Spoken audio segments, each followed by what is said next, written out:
Okay, so we're going to hop into our last segment for this episode on the Free Baseball Pod, and that will be another edition of Around the Horn. And this week we will be doing the top 5 right fielders in baseball. Now, this was a really, really good list, Andrew. There's a lot of really good names. Kind of difficult for me to sort correctly, if you want to put it that way. Just a lot of good players on this list. A lot of guys that may even be in the top 10 conversation for all positions, all players in baseball. So we'll just get right into it right now, starting with my top 5. At number 1, I have Mookie Betts of the Los Angeles Dodgers. Had a down year last year, but I'm giving him the benefit of the doubt. He's been number 1 for quite some time now. So I'm going to keep him at number 1. The best defender, in my opinion, for all outfield positions in baseball, not just right field. Very good offensively, as I said, though. Down year last year, but Mookie's still my number 1. At 2, I have a guy who I think will be the number 1 at the end of this season, and he'll be the number 1 on this list for many years to come, maybe even number 1 in baseball, and that's Juan Soto.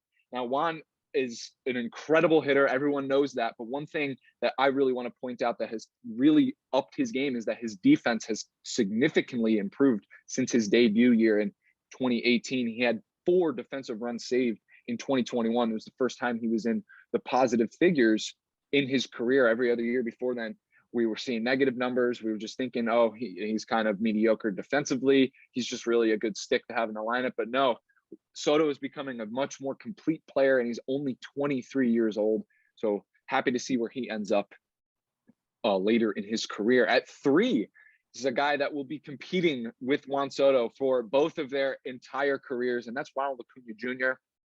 I think he will be on the either 1 or 2. I think him and Soto may start flip-flopping throughout the years. It's going to be very fun to see how both of their careers unfold. But for right now, I have Acuna at number 3. Only played 82 games last year. He suffered a torn ACL in July of 2021, but he just returned to the field actually last week. He's only played in 3 games so far this season, but I'm excited to see what he has in store for 2022. At number 4, I have from our very own New York Yankees, Aaron Judge. Now, this is where the list got difficult for me because I watch Judge play every single day, and he just blows me away every single time. It was tough putting him at 4, but for right now, I'm going to keep him there. I could definitely see him jumping into the top 3 at the end of the season, especially with the way that he has started playing in 2022. He's my AL MVP pick, and he's off to a very hot start so far. He's already tallied a complete game. He has a 1 WAR already in 3 weeks into the season. He has 8 home runs, 16 RBIs. He's batting .300. He has a .364 on base percentage, .663 slugging percentage, and a .1026 OPS. Which is a very, very hot start for Mr. Judge. He comes in at number 4. And rounding up the list, I have the reigning National League MVP, Bryce Harper. Harper, an incredible year last year. It's another guy that I feel, wow, Bryce Harper is number 5. That just goes to show you how incredible this list really is. He led all of Major League Baseball in slugging percentage at .615 last year, and he also had a .1044 OPS, which also led all of Major League Baseball. So Betts, Soto, Acuna, Judge, Harper, that's my top 5. Andrew, who do you have? Well, I have the same exact 5 players in my top 5. I have a much different list. Starting off number 1, I don't know how this guy's not your number 1, Juan Soto. 1,000 OPS between last 2 years combined in 198 games. Second place finish, probably pretty close to winning it last year if he didn't get injured and miss a little bit of games. Same thing with 2020, probably would have won if he didn't get false positive COVID. League leading 217 OPS, crazy numbers. He's probably the second best hitter in baseball. Well, he is the second best hitter in baseball. He might be number 1. He's only 23 years old, which is the same age as the number 1 prospect in the league, Adley Rutschman. It's crazy how good he is. The defense, it used to be like a big concern, like, oh, he's an incredible hitter, but what about the defense? It's pretty good now. It's a little bit above league average. I don't think we've seen an eye like this in the league since a guy like Very good point. Barry Bonds. His plate discipline is incredible, and anyone who says he's not number 1 is just wrong.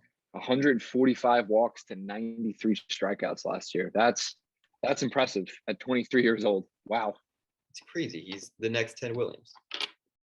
And then number 2, I have Aaron Judge. He's one of the more consistent hitters in baseball. 920 OPS, 367 on base percentage in the last 197 games. As you said, he's off to an amazing start, nearly 200 WRC plus start this year. He's an incredible defender, incredible arm, 10 defensive runs saved last year. Hits the ball harder than anyone in baseball, 96.7 average exit velocity last year. Hardest hit, best hard hit rate in the league. As I said with Soto, incredible plate discipline. And the big concern people had with Judge was his injury issues. But last year he played a full season. He missed some games with COVID, but pretty much healthy the whole year, which I think they figured out a new workout routine for him. So the guy, he's going to make a lot of money this offseason. Probably should have been paid by the Yankees. He's easily my number 2. At number 3, I have Ronald Lacuna. He definitely could have been past Judge, but he has been playing a lot recently. The talent level is probably around the same level, but if we look at the strictly numbers, the numbers that Judge has put up cumulatively and by rate basis are maybe probably just a little bit better.